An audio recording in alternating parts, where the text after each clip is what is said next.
Alô. Muito bem, voltando aqui para o nosso texto de Colossenses, capítulo 3, versículo 22, até o capítulo 4, versículo 1.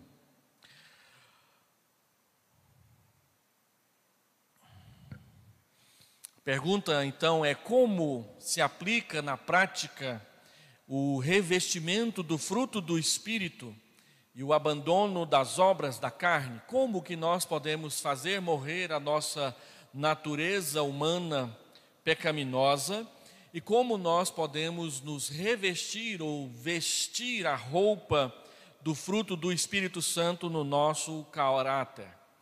Paulo vem falando sobre isso no parágrafo anterior que nós trabalhamos aqui na semana passada. Ele aplicou isso para a vida familiar. Hoje ele vai aplicar para a nossa vida de trabalho, para as nossas relações de patrão e empregado, patrões e empregados, para as relações do serviço que nós prestamos, do serviço remunerado, dos nossos negócios, da nossa vida de trabalho. Ele se volta para isso. E ele mostra como que o fruto do Espírito deve funcionar em todas as circunstâncias da nossa vida. Em todos os slides que eu coloquei aqui, eu procurei gravuras da escravidão no Império Romano, na época do apóstolo Paulo. Embora a maioria das gravuras parecem mais ser do mundo grego do que do Império Romano, foi assim que eu procurei essas gravuras no Google. E Paulo vinha falando então desde o capítulo 2 a respeito da nossa união com Cristo, na sua morte e também na sua ressurreição. Essa união com Cristo deve nos levar a despirmos-nos do velho homem e nos vestirmos ou nos revestirmos do novo homem, que é o homem criado segundo Jesus, o homem, a mulher, justificados pelo sangue de Jesus, perdoados do seu pecado na presença de Deus.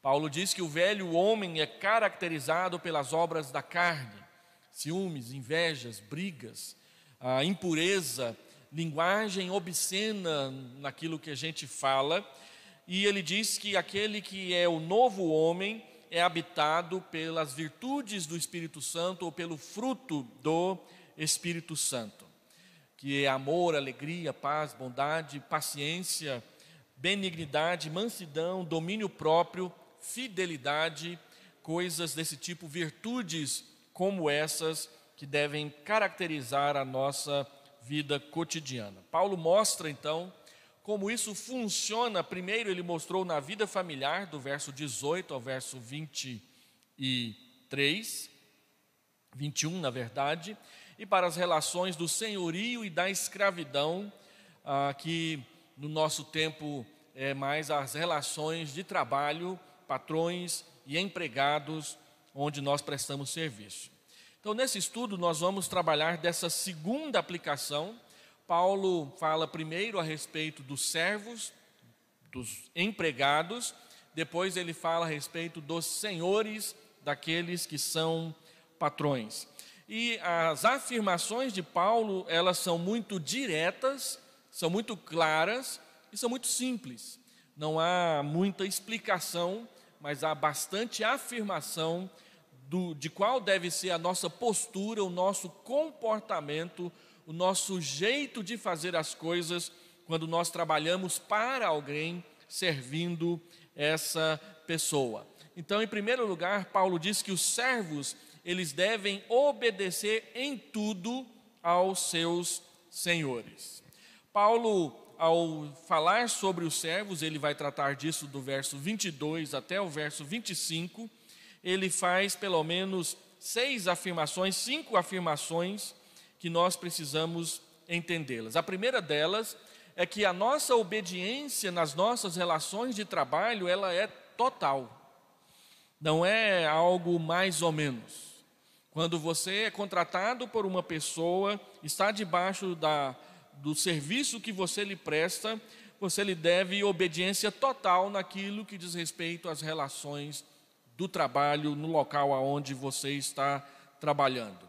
É interessante e é importante observar que esse tipo de obediência é o mesmo tipo de obediência que se espera, por exemplo, da esposa em respeito ao seu marido e do filho em respeito aos seus pais.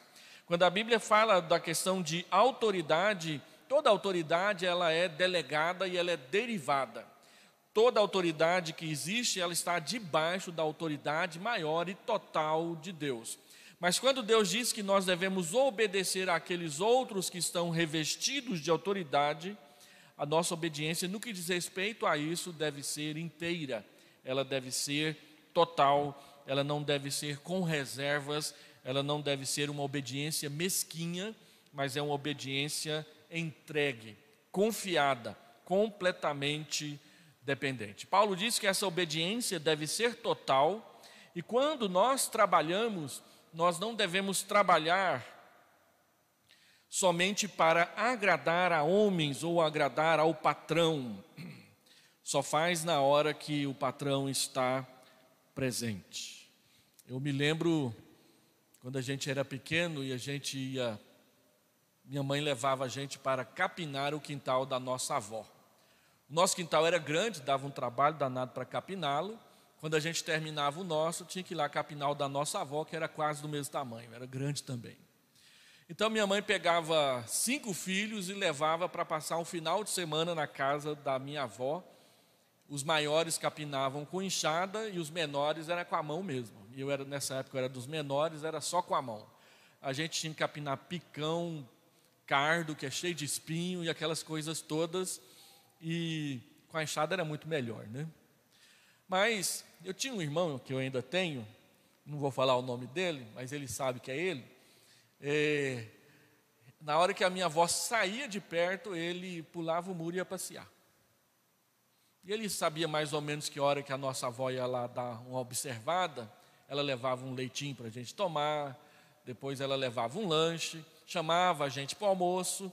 Então ele sabia mais ou menos quais eram os horários. Quando estava perto da minha avó chegar, ele pulava o muro de volta, ia capinar, e ela chegava e via ele capinando e falava: que bom, olha o tanto que ele trabalha, né? E a gente ficava lá, puxa vida, viu? Olha só como é que é a história. Tem gente que faz isso no trabalho também. Só trabalha enquanto o patrão está vendo. Enquanto o patrão não está vendo, ele fica escorando no trabalho dos outros. Na escola tem aluno que é assim também. Você marca trabalho de grupo, sempre tem 1, 2 lá, dependendo do tamanho do grupo, que dependura no trabalho dos outros. Quase não faz nada, mas gosta de aparecer dizendo que fez alguma coisa. Paulo diz que quando nós trabalhamos, nós não devemos trabalhar só enquanto e para que o outro veja. Nós devemos trabalhar para agradar a Deus e não para agradar a homens. E diferente da minha avó e diferente dos patrões, Deus está presente o tempo todo, Ele enxerga todas as coisas, Ele vê tudo. Ele sabe quem trabalhou e Ele sabe quem pulou o muro e foi passear. Ele sabe quem escorou o trabalho, Ele sabe quem fingiu que trabalhou, Ele sabe quem fez com preguiça, Ele sabe quem fez com dedicação. A Bíblia ensina que nas nossas relações de trabalho, quando nós prestamos serviço para os outros, nós devemos sempre fazer o melhor e cobrar o justo. Quando perguntaram para Lutero como deveria ser isso, por exemplo, se eu sou um sapateiro não ganhava muito naquela época, ele diz: faça o melhor sapato e cobre o que o seu serviço vale. Faça o melhor sapato e cobre o que o seu serviço vale. Às vezes a gente compra alguns produtos que tem muita propaganda e não tem prestação de serviço nenhum. Eu fico olhando as propagandas de detergente, de sabão em pó, desses negócios que tira gordura de fogão. Lá na propaganda é tão fácil, né? Pega lá a bucha e passa, sai toda a gordura, não tem que esfregar nada. Mas quando você compra o produto, é um Deus nos acuda. Tem produto que além de não fazer aquilo, ainda estraga as coisas da gente. Então eu fico olhando aí essas propagandas de Vênus, de Omo, de Limpol, de Veja, desse punhado de coisa aí que diz que é para melhorar a vida da gente, é tudo mentira. é tudo propaganda enganosa e essas pessoas não têm vergonha de dizer que o produto delas é o melhor. A palavra de Deus diz: não faça assim, não faça só para que as pessoas vejam, faça para agradar a Deus. Ao fazer para agradar a Deus, faça com singeleza de coração. Faça com singeleza de coração. Singeleza é simplicidade, sem segundas intenções egoístas. Preste o seu serviço, não engane a pessoa. Faça de forma simples, de forma clara, de forma objetiva, de forma que o serviço que foi contratado é o serviço que vai ser entregue. E não outra coisa inferior, não outra coisa que vem com um brinde para poder esconder o preço ou qualquer coisa parecida. Eu fico olhando essas propagandas de produtos medicinais que são vendidos na televisão, aquele preço exorbitante. Se você pagar isso aqui, você ganha mais 5 frascos, e um relógio, e uma bolsa de couro. E se for dos 30 primeiros, ainda ganha 50% de desconto. É assim que as pessoas fazem. Você pagou por tudo aquilo, nada foi brinde. A Black Friday aqui no Brasil é a maior enganação.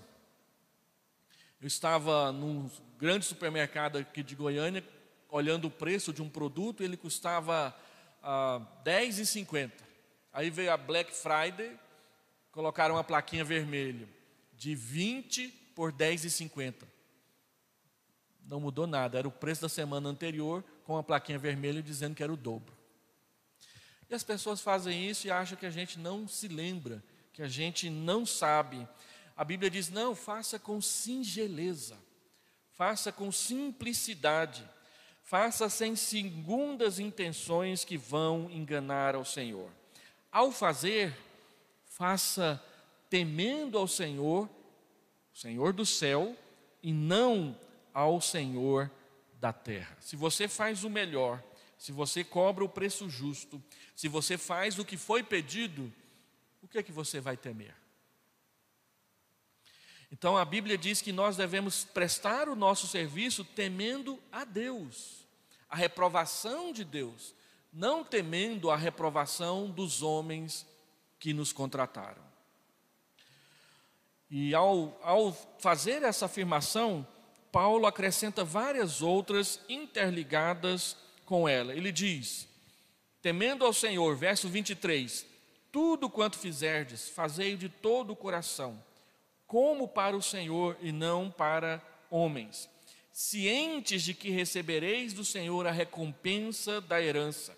A Cristo Senhor é que estáis servindo, pois aquele que faz a injustiça receberá em troco a injustiça feita, e nisso não há acepção de pessoas. O que Paulo está dizendo? Primeiro, faça de todo o coração, faça com o coração limpo, faça com o coração sem mancha, faça com dedicação.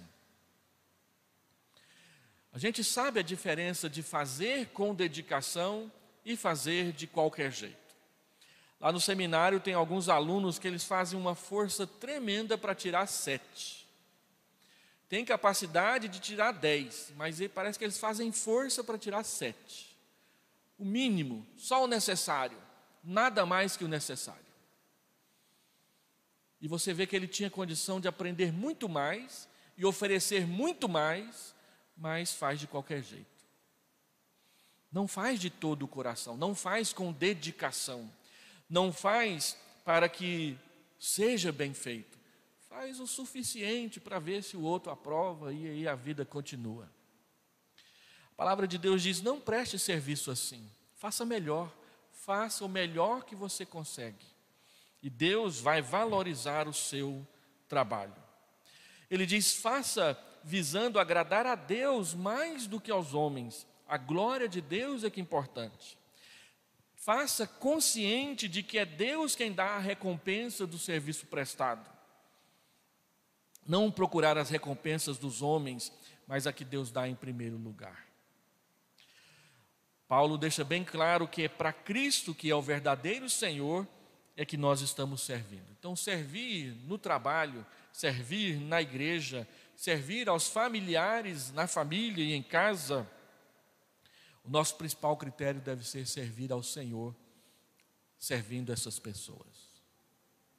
Ainda que o salário não seja o melhor, ainda que o reconhecimento não seja o costume, mas faça o melhor, porque no momento apropriado Deus dará a paga justa para todo o serviço que foi prestado de forma bem feita. Então Paulo escreve aqui uma frase direta, para não deixar qualquer dúvida. Ele diz: quem pratica a injustiça receberá de volta a injustiça que praticou. Então, quem faz um serviço mal feito vai ser vítima do seu serviço mal feito. Quem serve com segundas intenções só para receber elogio, ou para que, conforme a gente diz por aí, para inglês ver, depois vai ser vítima de tudo isso novamente. Quando nós, que temos condição de fazer melhor, barateamos o nosso serviço porque achamos que é pouco, porque achamos que o outro não valoriza, nós nos esquecemos que no final das contas é para Deus que nós vamos prestar conta de todo o serviço que nós praticamos. E Paulo aqui está falando não de empregados que recebem salário. Paulo está falando de escravos. Na época do Império Romano não era a escravidão negra, era a escravidão do povo conquistado pelo povo conquistador. Então haviam muitos gregos que eram escravos de romanos. Haviam muitos africanos que eram escravos de romanos. Haviam muitos orientais que eram escravos de romanos. Na época do apóstolo Paulo, do Senhor Jesus Cristo, 75% da população do Império Romano era escrava. Na época da escravidão aqui no Brasil, no Império de Dom Pedro I, 80% a 90% da população brasileira era escrava. Por isso Dom Pedro II fez uma promoção de terreno barato aqui no Brasil para que viessem estrangeiros, europeus, japoneses, norte-americanos para o Brasil na segunda metade do século XIX, para embranquecer a população brasileira. Nós vivemos aqui em Goiás, onde já somos fruto de toda a miscigenação brasileira, mas quando você vai para o litoral, especialmente na Bahia, no Rio de Janeiro, onde a população negra é muito maior, você percebe a diferença e as consequências disso. Paulo está dizendo que não importa a nossa condição social, se ela é pobre, se ela é escrava, se ela é difícil, ao servir alguém, vamos servir da melhor forma possível. Hoje nós vivemos num mundo de patrão e empregado, existe muita injustiça, é verdade, mas existe injustiça de todos os lados, não é só do lado do patrão, como o marxismo tenta incutir na nossa cabeça. Existe injustiça de todos os lados, existem bons patrões que às vezes são vítimas de maus empregados, e existem bons empregados que são vítimas de maus patrões e coisas desse tipo. Mas a palavra de Deus diz que independente de qualquer um desses tipos de relação, nós temos que fazer temendo ao Senhor, porque aquele que pratica injustiça receberá de volta o fruto da injustiça que praticou. E Paulo diz com todas as letras, nisso não há acepção de pessoas, não há diferenciação entre um e outro, patrão e empregado, escravo e senhor, forte e fraco, coisas desse tipo. Não há acepção, não há tratamento diferenciado nessa questão da parte de Deus. Quando nós chegarmos diante de Deus e Ele pedir conta das nossas atitudes, não haverá aquele discurso para Deus: você sabe com quem você está falando? É Deus quem vai saber, é Deus quem vai dizer, você é que não sabe com quem você está falando. Porque todos nós, sem exceção, independente da nossa condição social, vamos prestar contas de como tratamos uns aos outros na presença de Deus. Depois disso, Paulo então se volta para os senhores. E ele diz para eles que eles devem tratar os seus servos, os seus empregados, com justiça. Ele gastou vários versículos com os empregados, mas ele gastou apenas um com os patrões aqui. E ele diz de forma muito segura e firme, ele diz: senhores, tratai os servos com justiça e com equidade, certos de que também vós tendes Senhor no céu. Paulo falou para os servos e os patrões ficaram felizes. Olha só, tem que obedecer, tem que obedecer, tem que obedecer. Então Paulo se volta para os patrões e diz: vocês não estão livres disso. Vocês também vão prestar contas de como vocês conduzem o trabalho e as pessoas que trabalham para vocês. Então Paulo diz para os senhores 3 questões básicas. Primeiro, ele diz que eles devem tratar os servos ou os empregados com justiça. Não devem ficar enganando as pessoas que trabalham para eles. Não devem ficar passando a perna, oprimindo as pessoas que trabalham para eles. Justiça, segundo a Bíblia, é dar a cada um que ela merece. O conceito de justiça que reina na cabeça de muitas pessoas nesse tempo que nós vivemos é que justiça é dar oportunidades iguais para todas as pessoas. Isso não é justiça, isso é equidade. Justiça é você dar a cada um que ele merece. Então, aquele que fez um bom serviço merece o resultado do bom serviço. Aquele que fez um mau serviço merece o resultado do mau serviço. Os patrões devem tratar os seus empregados com justiça por causa do trabalho que eles estão realizando.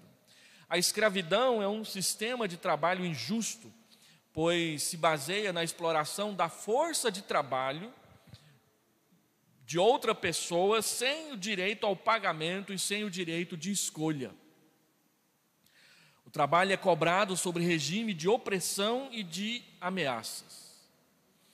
Observe que Paulo está falando para um mundo onde há escravidão e ele não fala em nenhum momento que os servos devem se unir e tomar o controle da situação. Paulo não prega a luta de classes como o marxismo prega. Ele ensina que deve haver justiça. O servo deve oferecer trabalho justo. O patrão deve pagar o salário justo, deve dar o tratamento justo. E Paulo, em nenhum texto do Novo Testamento, Paulo condena a escravidão. Ele não fala contra a escravidão. Ele fala, em um dos textos que ele escreve, que se há oportunidade para libertar-se, aproveite a oportunidade e ganhe a liberdade. Mas ele diz, se houver uma oportunidade aberta, e não uma rebelião, uma revolta, uma guerra civil. Ele não ensina essas coisas. No entanto, Paulo ensina que entre os cristãos não deve haver escravidão. Nenhum cristão deve escravizar outro cristão. Paulo traz esse princípio do Antigo Testamento, do livro de Levítico, a partir do capítulo 13, quando Deus fala por meio de Moisés que nenhum judeu deveria ser escravizado por outro judeu. E se algum judeu fosse escravizado por alguém que não fosse judeu, os judeus deveriam, especialmente os familiares, deveriam se cotizar e pagar a dívida daquele que foi escravizado para que ele fosse libertado e voltasse para o convívio da sua família. A Bíblia também estabeleceu o ano do jubileu, onde todas as dívidas seriam quitadas e todos os escravos seriam libertos. Ninguém poderia ser escravo por mais de 50 anos. Enquanto que a gente vê aí alguns sistemas de escravidão que duraram 300, 400 anos na história da humanidade. Então, quando os cristãos iam se convertendo, eles iam libertando os seus escravos, especialmente os convertidos. E o resultado foi que 300 anos depois de Paulo ter escrito essa carta, já não havia mais escravidão no Império Romano, e o Império Romano havia se declarado cristão. Então, houve um tempo na história da humanidade, e foi o tempo em que o cristianismo cresceu muito, em que a escravidão acabou. Foi quando começou-se a questionar o cristianismo novamente, é que a escravidão voltou. E deu aquele trabalho que deu para ela acabar novamente. E na Europa foram as igrejas que começaram a movimentação em torno da libertação dos escravos. Até que ela veio acontecer no início do século XIX para alguns países e aqui no Brasil no final do século XIX. Hoje a gente vê muita escravidão por meio de trabalho injusto, cativeiro e coisas desse tipo. Todos esses princípios são declarados injustos pela Escritura. A Escritura sempre diz que deve haver justiça. Onde há opressão, onde há alguém explorando o trabalho do outro e não pagando o que é devido, a palavra de Deus não tem a aprovação para isso. As pessoas fazem por dureza do seu coração quanto à obediência à palavra. No que depender dos cristãos, eles devem procurar ser o mais justo possível nas suas relações de trabalho, quando presta serviço e quando recebe o serviço prestado. Deve haver justiça, dar à pessoa o que ela merece. E em segundo lugar, deve haver equidade. Equidade é um princípio que estabelece a imparcialidade e a moderação na aplicação da justiça. Então você digita a palavra equidade na internet e aparecem várias gravuras como essa aqui. A gravura de lá está falando da igualdade. Você tem pessoas de 3 tamanhos, todas elas em cima da base da mesma altura. Isso é a igualdade. Mas a equidade é como está no quadro de cá. Quem é mais alto, quem é mais baixo recebe 2 blocos, quem é mais alto não precisa de bloco nenhum, não recebe nenhum bloco. E aí todos têm a oportunidade de pegar os frutos.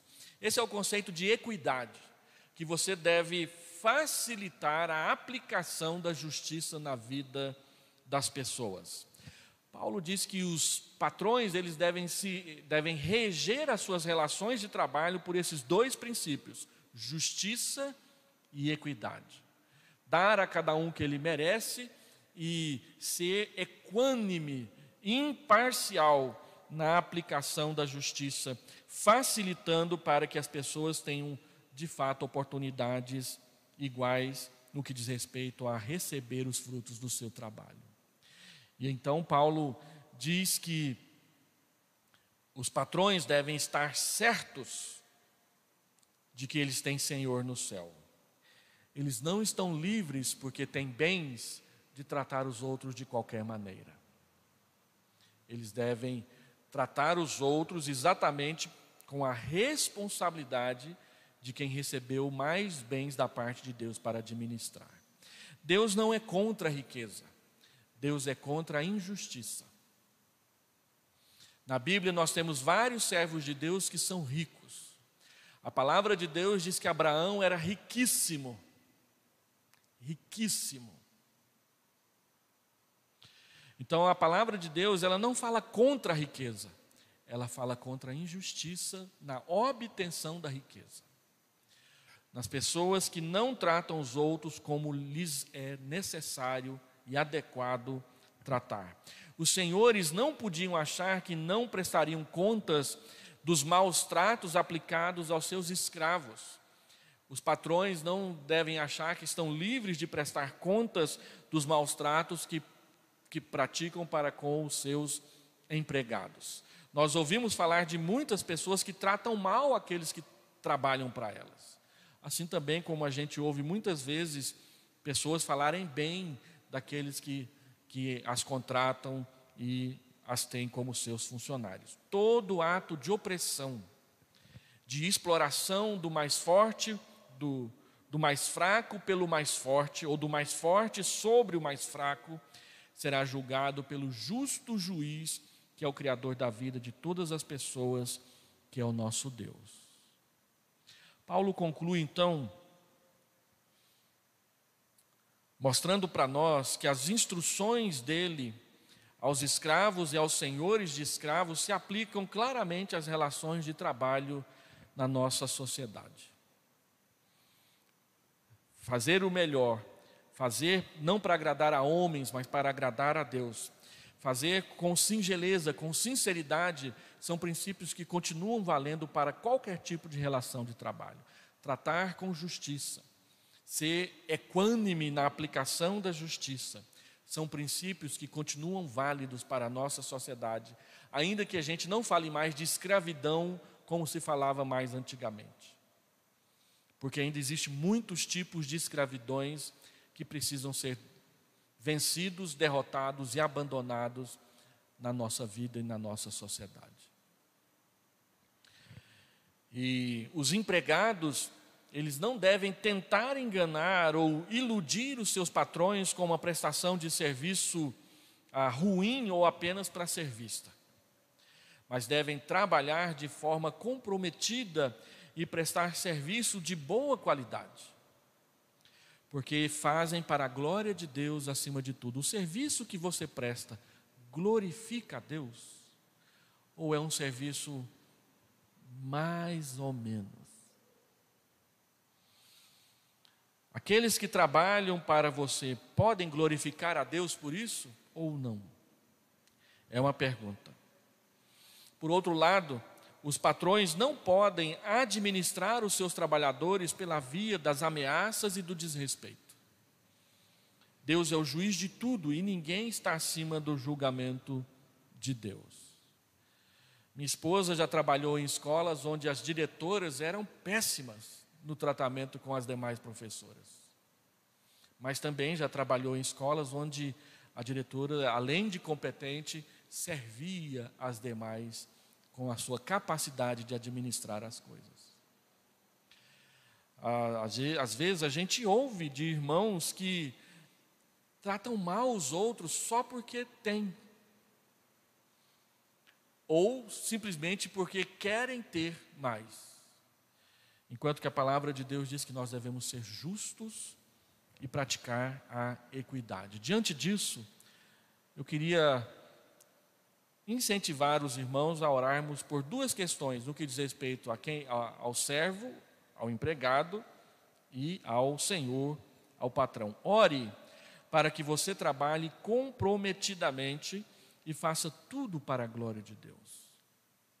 Na igreja, em casa, no trabalho, nas suas relações de amizade, quando alguém lhe pedir um favor, faça o melhor. Deixa Deus julgar o resto. Faça para a glória dele. E em segundo, ore para que os cristãos sejam patrões diferentes e diferenciados do tipo de patrões que existe aí no mundo afora, em vários tipos de empresas, fazendo e administrando as suas empresas para a glória de Deus, administrando as suas relações de trabalho com justiça e com equidade, a fim de que a bênção de Deus esteja sobre nós.